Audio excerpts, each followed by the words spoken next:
Today, I'll show you how to change the language in Google Calendar, whether you've switched to a new language, you're learning one, or you just prefer to see your calendar in a different language than your browser. This walkthrough will take you step by step through the process. We'll go slowly so you can follow along on your own screen. First, open a web browser on your computer and go to calendar.google.com. Make sure you're signed in to the Google account whose calendar you want to adjust. Once the page loads, you should see your calendar with days, weeks, or months laid out depending on your current view. In this video, you'll learn how to access the settings where all the language options live.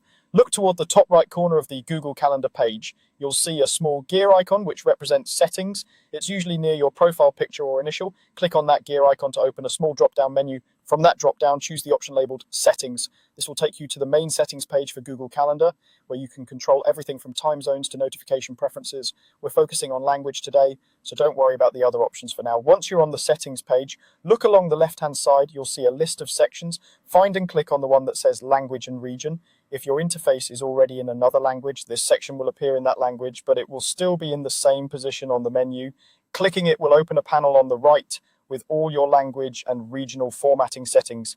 Now, in the language and region section, look for the option that controls your primary language. This is usually a drop-down menu labeled language. Click on that drop-down and you'll see a long list of available languages. You can scroll through the list or start typing the name of the language you want, and it will filter the options for you. I'm going to walk you through how to pick the language that works best for you. Once you find it in the list, click on the language name. Google Calendar may refresh or briefly reload the page as soon as you make your selection.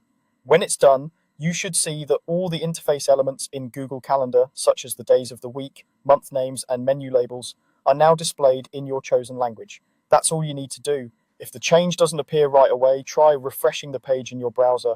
And remember, you can always come back to this same language and region section to switch to a different language anytime.